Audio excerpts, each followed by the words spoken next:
out and not send it to the media, okay? I'd like to have a job when I get back to New York. Maybe not. I can't find the other one I was looking for, but I found, where's Miss Vihar? She's in class. So another class. What's up, Miss Vihar's class? I wanted to read hers as well. I'm looking for, okay. Oh, and see, Miss Vihar was one of those teachers that made me write. And being able, y'all know, come on now. Miss Vihar will make you write. And it's good for you. Like I literally, like 2.5 weeks ago, was trying to get my life together in my apartment. I still had trunks and stuff from college, and I'd been out of town all summer because we were, in the islands. Oh, what a task. And summer in the Bahamas, God, what are they thinking? So when I got back, my life was still in boxes because I had just moved. I started unpacking, and I ran across all these papers. And in college, they made you like fold them in half and like write your name, so I guess they have less to carry. I don't know what that's about. It didn't make much sense. But I could tell the difference, and I say that to say, between those and Ms. Vihar's papers, which were like your name and everything, and then this, and then your title, and bam, like 5 pages of writing.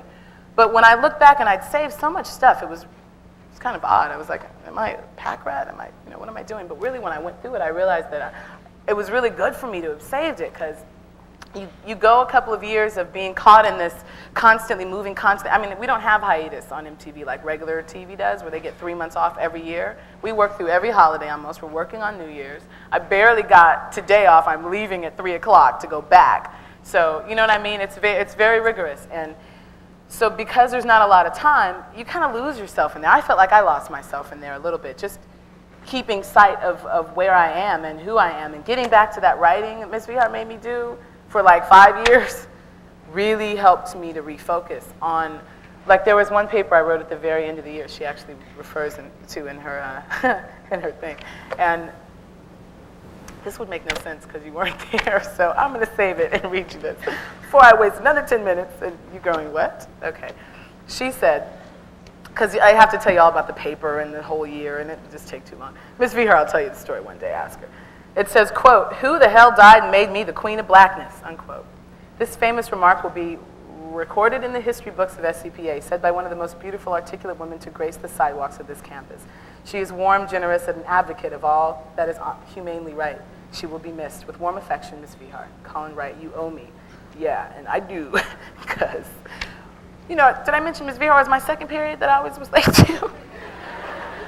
Mr. Sullivan, 1 year was my first period I was always late to. And just kept, from there, I just never got here.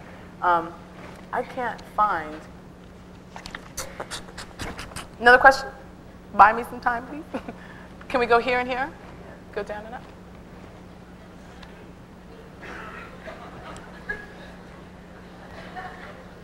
Yes, okay, I took the mic.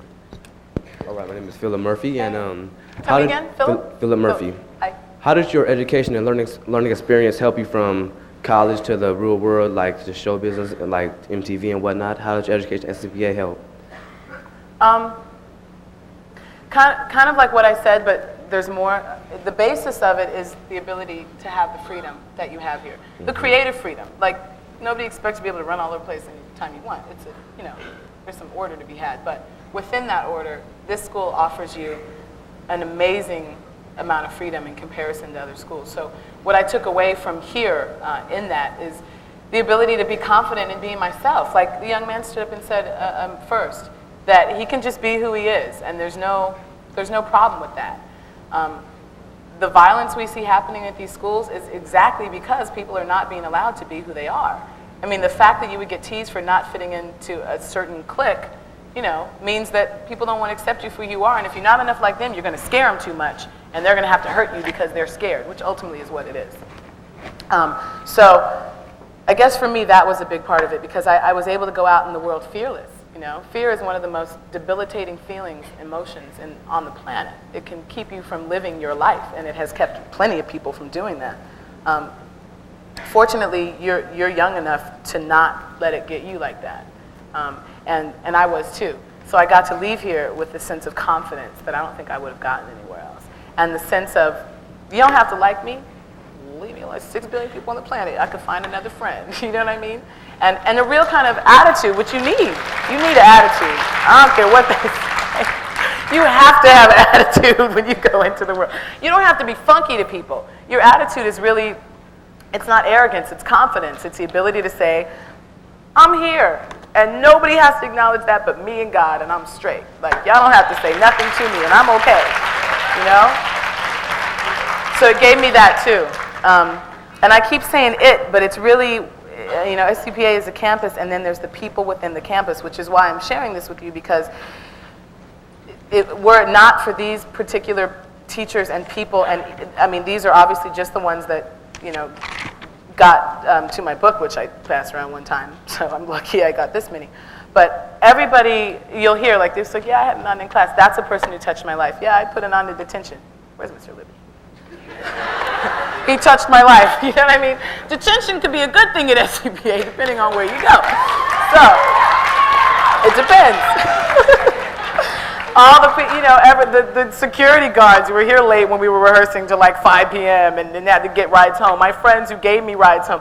Everybody, and I guess for me, you have to really back up and kind of do the helicopter thing where you're like riding around and looking, and you're close on in, so everything is like, oh, these are the people around me, and here's where I'm at. And you pull out a little bit, and you're like, oh, there's a school, and here's a country. And you pull out, and you really get to get a perspective on how minute you are in this whole process. You really, like, we're on a planet, people. You know what I'm saying? We're in one city, in one school, and you're one person. So microscope in on that and figure out how in the grand scheme of things. But that's symbolic to me. And what it means is that everything we've come to admire and appreciate and all these advancements we've made in our society have come from one person. So we can say it's minute, but one person can change a planet. And we've seen it happen. And we're going to see it happen again. And I think that because I feel like, well, one of the ways that has allowed me to kind of get a real grasp on that is being that individual at this school and not having to see it as the world and I'm just this little ant, but really seeing it the opposite way, which is how I hope you're getting to see it now, which you mean a whole lot. And you're going to get outside of here and people are going to tell you that's not true. But all that means is that they don't feel like they mean a whole lot. So you really kind of have to feel sorry for people who try to put you down and say you can't do this and you that. They're just looking in a mirror and it just happens to be you. And you're really reflecting something they probably wish they had but don't. And so you can't let other people put their energy on you and take it on, because it's still your option. You can say, okay, they're telling me this and I can believe it, or I cannot believe it. It's always your option what you believe. If they're telling you something about yourself you know is not true, you have to ignore them, pray for them, say, I hope you get better, because obviously you're sick, and move on, you know, and make your own way. So, I mean, and that's what it gave me, that kind of sense of, get on in, keep moving.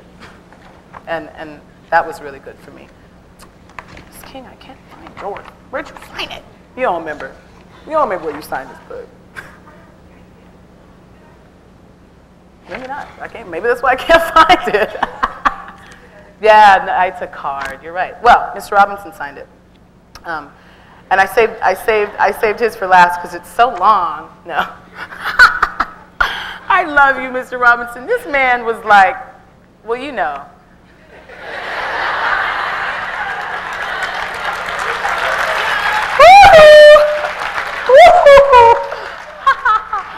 Along again with Ms.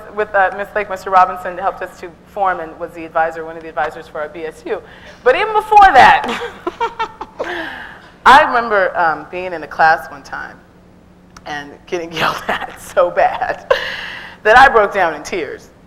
And I remember that feeling like, ow. But then when I thought about it, and I knew, you know, he doesn't do that from a place of feeling like you're not capable of doing something. He will tell you time and time again, I only tell you this because I know you can do things, and I don't want you being lazy with yourself. And I don't want you sitting around letting other people put you in some hole, and then you're like, okay, well, I'm just in a hole. And I don't want you to not give your best when I know you can, so I'm going to be hard on you. And the great thing about this school, too, is that everybody has a different way. You know what I mean? Like, I could go from that and be like, oh, man, you know, into Ms. Vihar's class, and she was like, Nanda, it's sweet, you know? Then I could go to Ms. Lake's class and be like, okay, go ahead and sit down. And she was, like, handling her business, and I wasn't going to get coddled, but I wasn't going to get yelled at. So you always knew where you could go for what you needed at the time, you know? And I'm telling you, man, y'all, there's a people don't have that experience in the world right now. And so, again, you're so lucky to be here. But Mr. Robinson was one of those people that you could feel the love through his words, but it didn't feel like love when he said it. You know what I'm saying? But you knew it after the fact, and he was so proud of you when you finally accomplished or did, the performance or the show or whatever it was. And in our cases, a lot of time the BSUs and the those sit-ins. We came one time, wasn't it for the Persian Gulf War? We were protesting the Gulf War. We painted half of our faces white. Just who remembers this? So who's here, like a student? Josh, you remember this? Okay. Well, just me and you then. We don't remember this. Half our faces black and half our faces white. And we didn't speak the whole day, which they loved. It was, Persian Gulf War all the time. Keep them shut. But they really supported us in being able to. Even then, like other schools, they'd be like, "You're getting out of here. You're going to get a referral, and you're getting kicked out because you're not supposed to be." It's not about controlling. It's about letting people be free and safe. And we were free and safe, and we didn't hurt anybody, and it was a protest, But it was a peaceful protest. I came to school as Angela Davis one day. I think I just had problems sometimes, but the good thing is you could be like a little kooky and be here and be, because everybody is, you know what I mean? Like everybody was a little off, so it was all good. Let me tell you what Mr. Robinson wrote. It says, and I reserved all these spots for everybody. I was like, reserve for so-and-so. Excuse me. It says, Ananda, you have been one of the few children that I have had envy and admiration for. I congratulate you on being unique and special, beautiful and wise, and sensitive and understanding. You are truly someone I can be proud of, and I predict greatness. Always be yourself, always be proud, and always give credit to God. You give me hope that a better future lies ahead for Black people and a greater awareness for African Americans. Yours is a path not taken. Yours is a path unharmed by man's footprints. Yours is a world of big round objects and new shapes to be discovered. As much as I have enjoyed my life, I wish I could share some of the days you'll have. Thank you for being you. Thank you for allowing me to be me. Surely goodness and mercy will follow you, and you will dwell in the Lord's house forever. Your friend, Donald Robinson.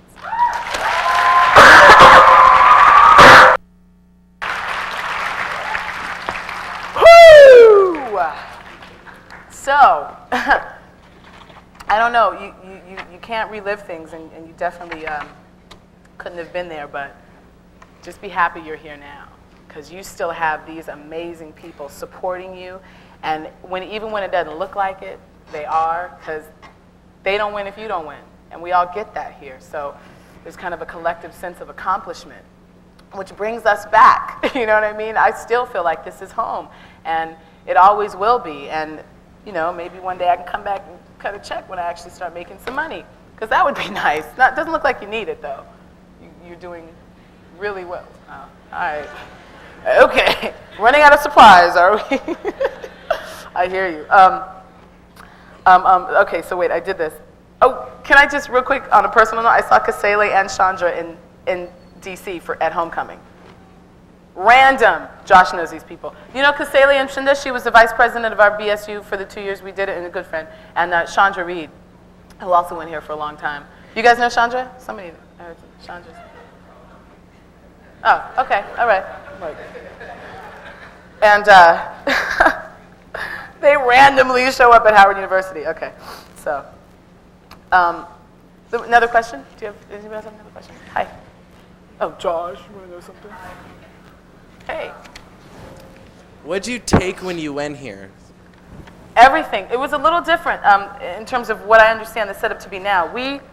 And maybe I'm wrong because I wasn't really clear, but this is how it was when I was here. Because I started in 4th grade. In 4th grade, we had to take a variety of all the stuff. And then by 5th grade, have figured out where you wanted to kind of focus. I focused mainly on theater arts, dance, and vocal music. And then I did photography, and I didn't do instrumental here. I did that outside at home. And I did other stuff. I can't remember right now. But you could see on my report card where my creative performing arts classes were, because I was the worst in math. Oh, man. Is Miss Omen here? Oh, wow. Okay. Because that was rough. Woo! Calculus? No, I didn't even get that far. I think I was doing like trig and geometry, probably in like 12th grade. But For real, like really, because when you're creative, you know, whatever side of the brain that is, I'm like way that side. I have nothing on the other side at all. And what was once there is now completely degenerated because I haven't done a math problem, and boy, I love calculators. So, what else would I going to share with you guys? Do you have another question? Somebody else has their hand up. Over here. Hi. Very well. How are you? Thank you.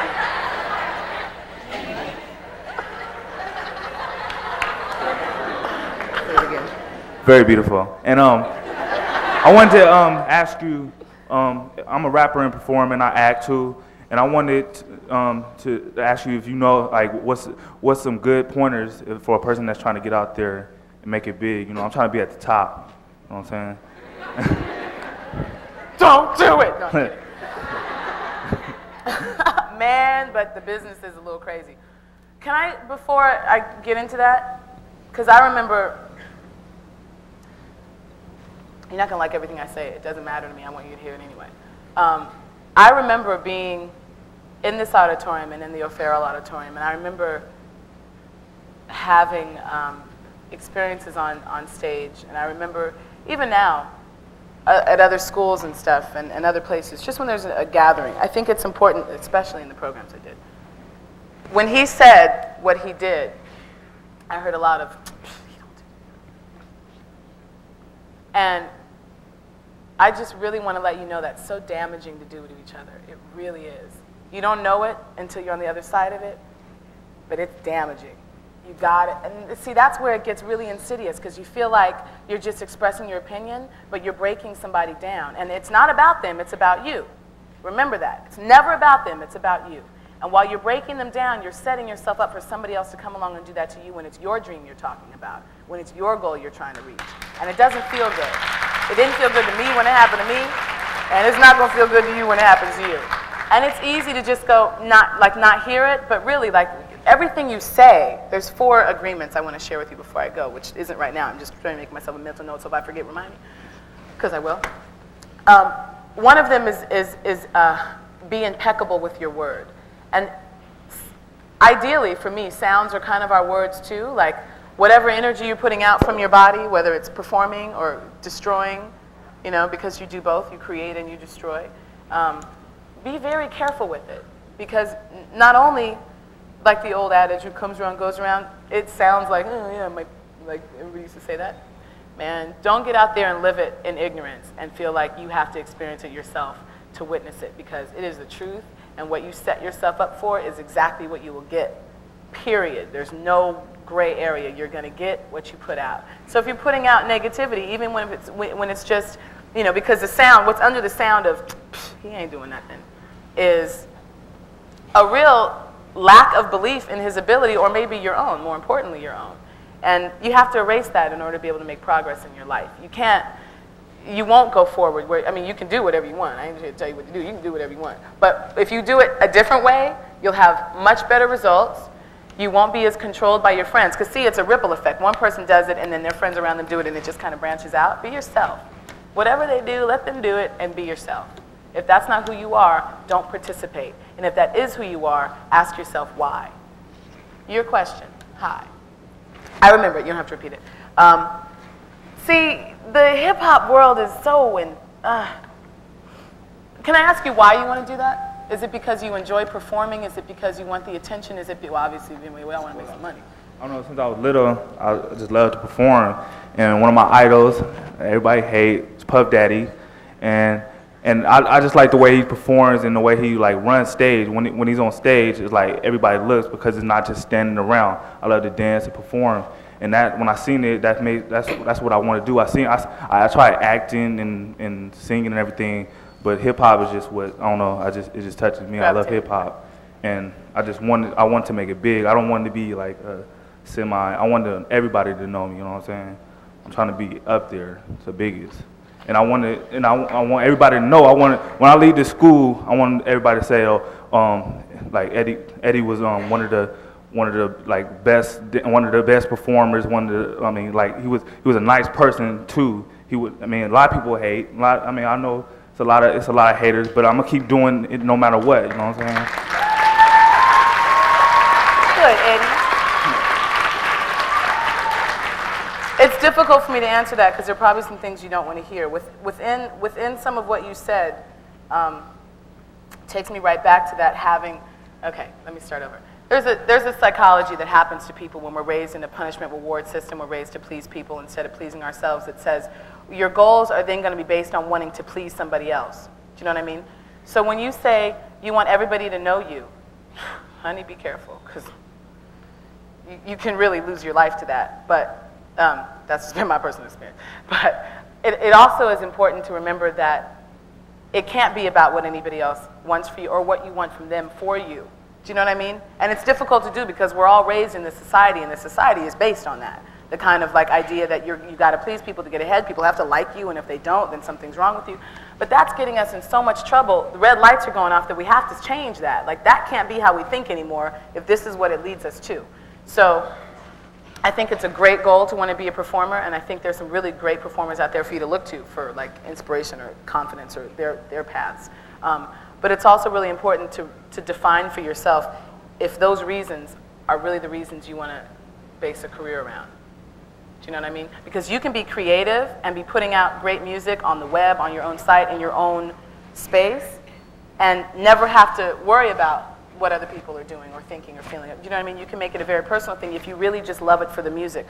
When you then say, but I want people to know me, I just want to make sure that that doesn't, on some level, have something to do with your worth. Do you know what I mean? Like, you don't need them for acknowledgement. You don't need them to praise you or your music, because your music is going to be brilliant or whatever it is regardless, right?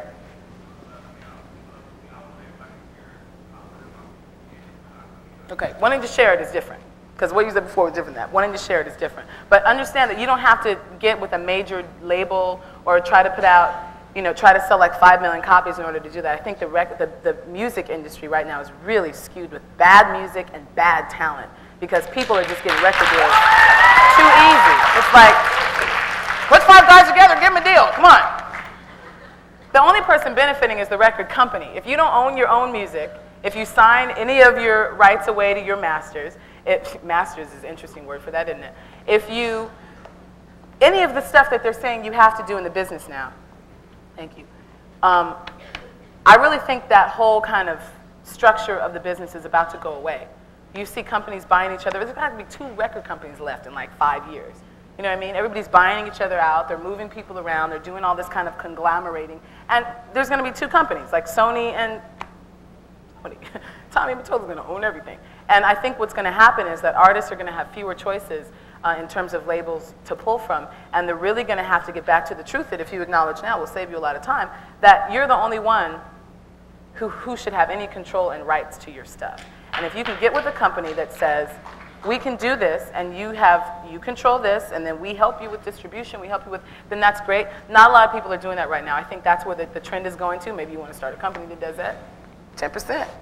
But you really should consider, like, don't look at it the way that the business is now. Try to look 5 years down the road and look at the trends and try to see where those are leading, because I really think it's about to be a way old way of doing things in a minute. And we've already seen the trend happening. We've seen people, because if you think about it, because let me just break something down for you in the business that a lot of people don't know until they get there, and you're next. Are you giving me time? Okay. When you talk about, okay, let's take 100%, right? The label makes you sign a deal, a contract, for 3 points. You know what I'm saying? Like 3 points of every album you get. So for every album you sell, and I'm probably wrong on some of the facts, but basically this is how it works. For every album you sell, you get 3 points in terms of money on it. So if you sell 5 million albums, you're still only getting 3 points on the album, but they're getting the other 97 points. So what kind of sense does that make? That's why artists are broke, like TLC, because you're signing all your points away, but it's your music. If they didn't get in the studio and get that stuff out on a DAT, they shouldn't have any right to it, and you should be determining who gets part of your money. So just make sure you keep yourself in control of your stuff, and just because they're flashing stuff in front of you, like every car, oh man, I heard the worst story from like, I don't want to say who it is because you all know them, but it's a female. I just don't like telling people business like that. I'll tell you the story though, because the story is really the point anyway. They gave her like a Benz and a truck and like a house and all this stuff to get her, into the contract, and said, oh no, this is all yours and da-da-da-da. Yeah, it is hers, because they forgot to tell her she had to pay for it out of the album once it got sold. They dig you in a hole that you can never get. It's like sharecropping used to be. You know what I mean? They dig you in a hole, lie to you about what you're spending, put you in a place where you are indebted to them forever, and then wonder why you get mad and want to break a contract once you see it for what it is. So avoid all that and go your own route and try to keep it in your own control and set up your base. This became important for me too. Use the people around you. It's not always about going to a major label. You can create a major label in your own home. You can create a label that respects artists and doesn't try to take their creativity away from them, and make it happen the right way for yourself, and then you can do it for other people. But I think keep that goal in mind, and also keep educating yourself. There's nothing more important as a rapper than being able to be articulate. So always work on that too. Okay? Thank you. I've been told. Oh, all right. Let's do. You want to do that? Let's go. All right. Wait, is this approved? We're gonna do a little a test. It's okay. Wait. Okay, this is another 7 principles. Can you come up here just for a second, honey, please? I don't understand exactly. I'm not asking the thing.